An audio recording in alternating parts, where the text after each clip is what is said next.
Olá, boa tarde. O plenário do Senado se reuniu nesta manhã para votar o segundo turno da PEC emergencial.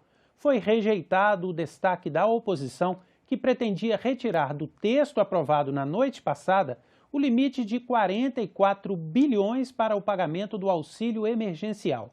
Os debates se concentraram neste tema, o valor do auxílio.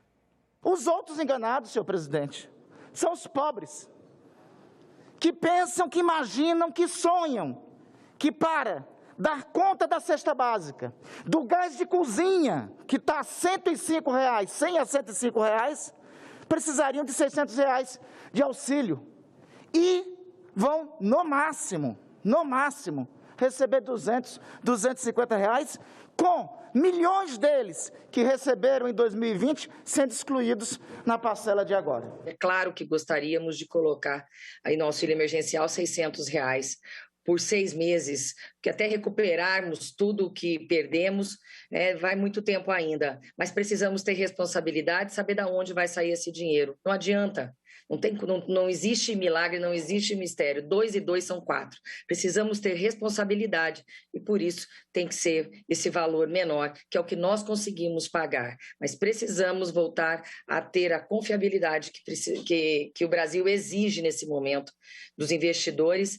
Enfim, tocar a economia. Precisamos também da vacina. É só com a vacina que vamos conseguir retomar o nosso país. Em menos de 3 meses, eu posso assegurar esse vaticínio. Nós estaremos aqui de novo, remotamente, deliberando e aprovando cada um desses auxílios que nós tínhamos na emenda de ontem do PT.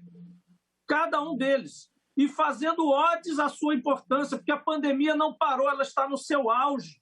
Nós estamos exatamente no replay do ano passado.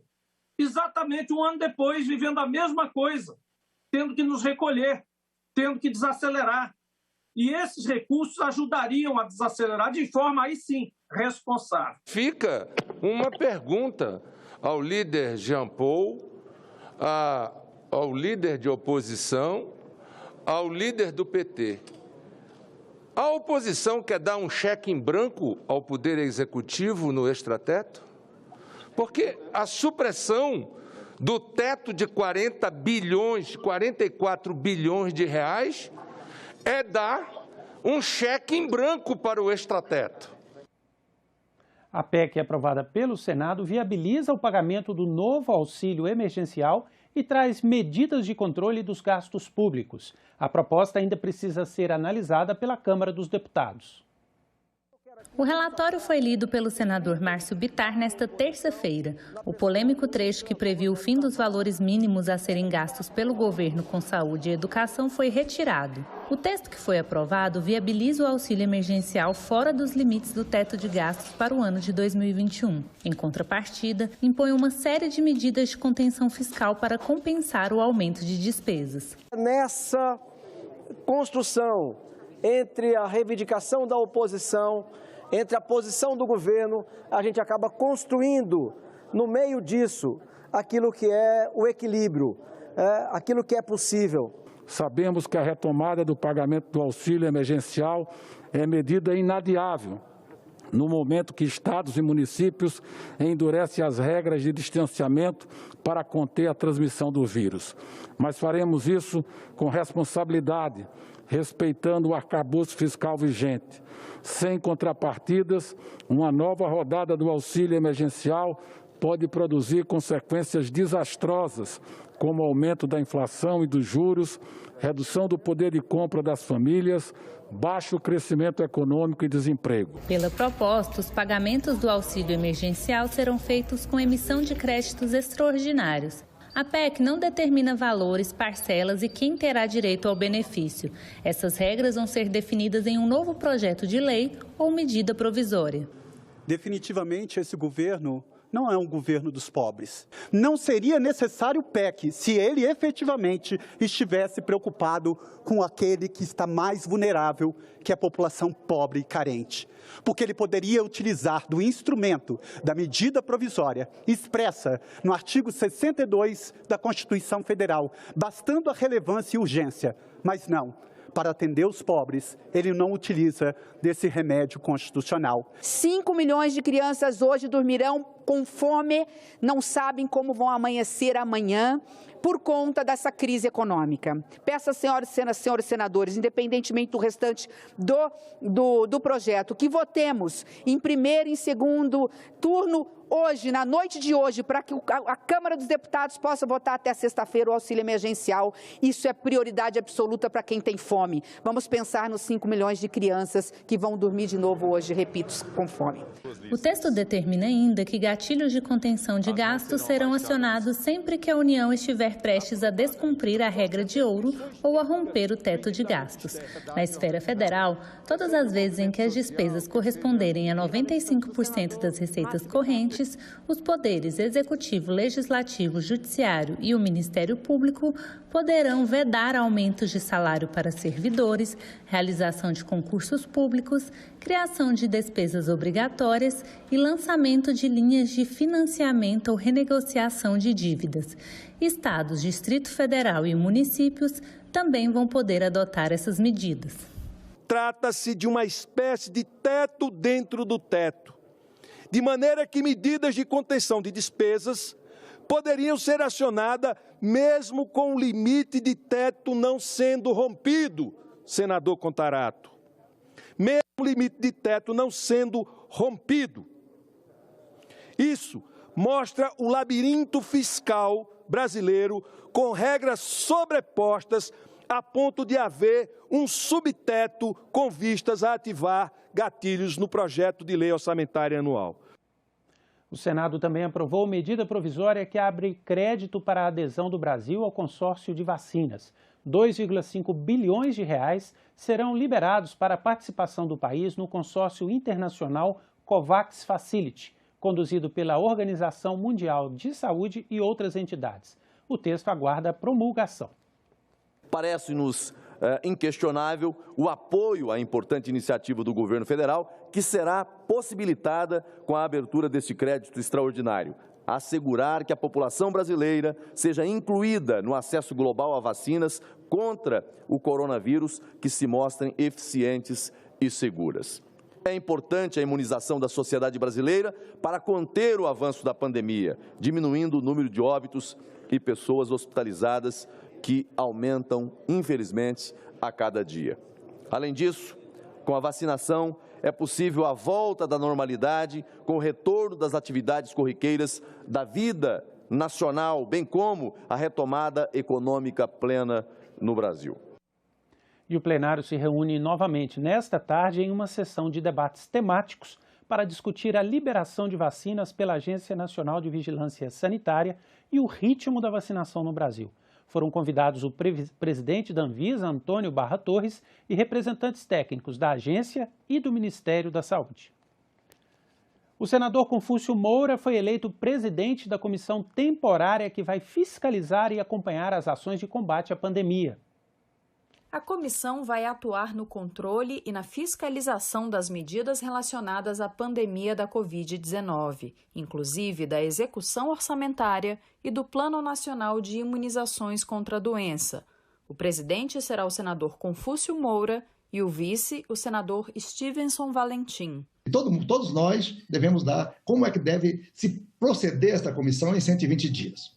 Então tem que ser um trabalho intensivo, nós temos que nos fazer respeitar, e temos que dar respostas ao plenário toda semana. Toda semana eu vou escolher um dos membros da comissão para falar no Senado do que nós fizemos na semana anterior, para que todos os senadores fiquem sabendo do trabalho da comissão.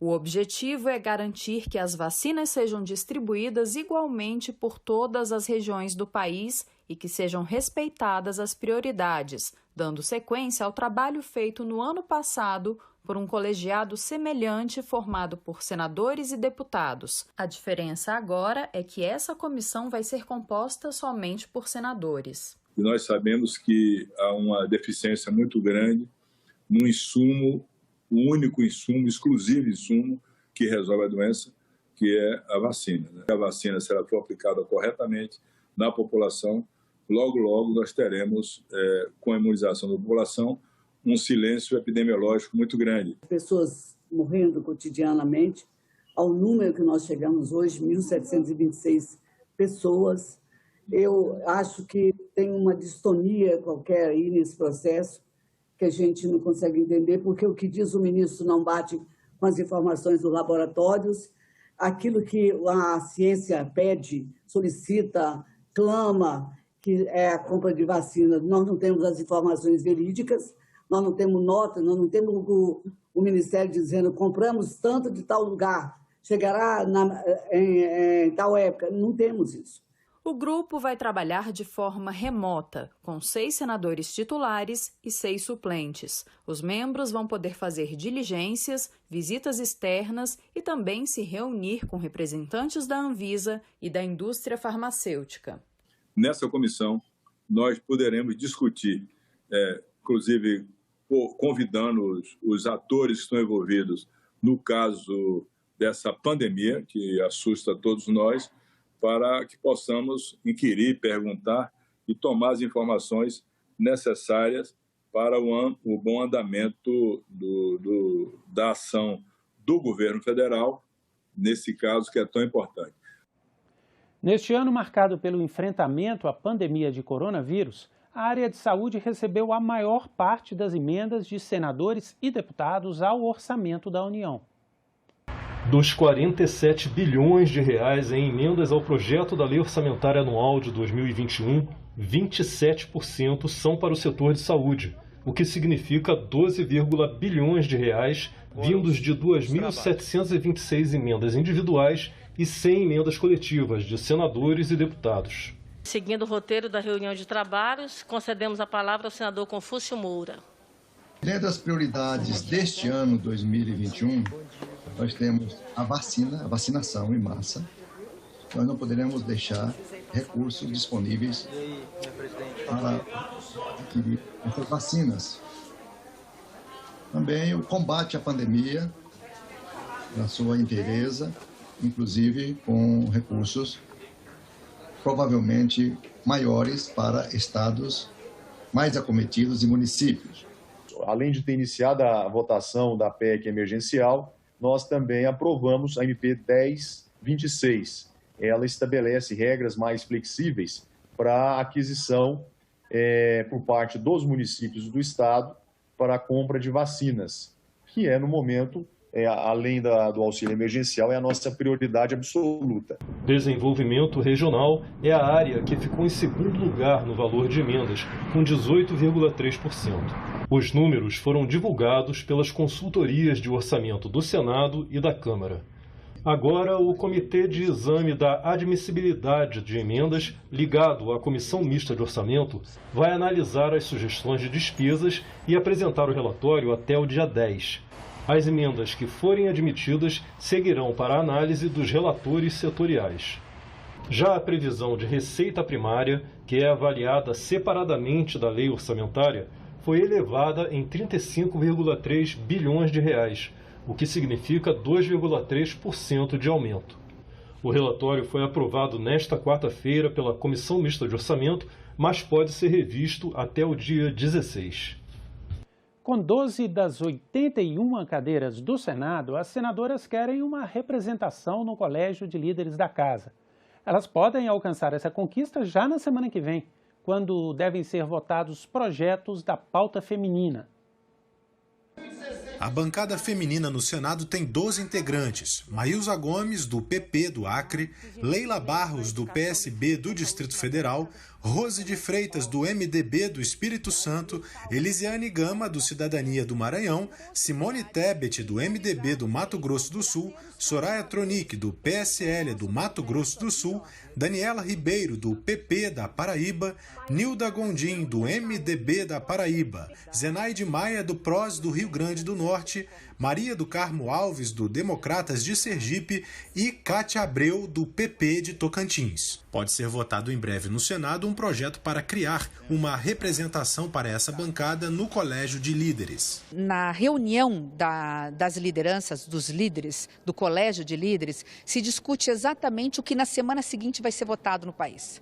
ou que não se vai ser votado. Então, de repente, tem um projeto fundamental para as mulheres, para as famílias, e que, de repente, os senadores acham que não é tão prioritário. Ali tem uma voz feminina, o olhar feminino dizendo, não, esse projeto, socialmente falando, é fundamental, é urgente, é relevante, faz toda a diferença. É defender projetos estratégicos para o país sobre a ótica da mulher, sobre a ótica da sensibilidade da mulher. Então, nós vamos não só falar, como nós vamos poder votar no Colégio de Líderes antes de vir para o plenário. No plenário, da mesma forma, outra força política. Aqui nós vamos poder falar, como qualquer líder, pelo tempo de líderes, fazer defesa do projeto ou mesmo tentar rejeitar projetos que nós entendamos que não façam bem para o país sobre esse olhar sensível da mulher. A votação do projeto pode ocorrer já na próxima semana. Primeiro é um compromisso do presidente Pacheco com a bancada feminina e ele está cumprindo esse compromisso não só no teor como no tempo. Se comprometeu conosco já na terça-feira a aprovar o projeto de resolução. Eu tenho certeza que vai ser aprovado por unanimidade, conhecendo os líderes do Senado Federal, mas é muito importante que a bancada feminina, que é praticamente a segunda, entre segunda e terceira maior bancada do Senado Federal, tenha voz e tenha vez. Na sessão desta terça-feira, a Procuradora da Mulher no Senado, Rose de Freitas, comentou sobre a sessão em homenagem às mulheres que o Senado vai fazer na próxima segunda-feira. Homenagear as mulheres brasileiras, sobretudo aquelas que estão vítimas de violência, mas que estão à frente desse enorme trabalho de assistir, tomar conta das pessoas nos hospitais, muitas mulheres sacrificando suas famílias, chefes de família, deixam seus filhos para prestar o serviço humanitário de atender dentro dos hospitais, fora dos hospitais e na campanha de vacinação pelo Brasil afora. Nós vamos, com a nossa ação ordenada da bancada feminina, dizer que nós não queremos aceitar a estatística das mulheres já vítimas de violência, também muitas vezes sem a proteção do governo para fazer o trabalho que elas estão fazendo. Nós ficamos por aqui. Você pode rever as reportagens desta edição na nossa página na internet, senado.leg.br/tv. Obrigado pela companhia e continue sintonizado na TV Senado.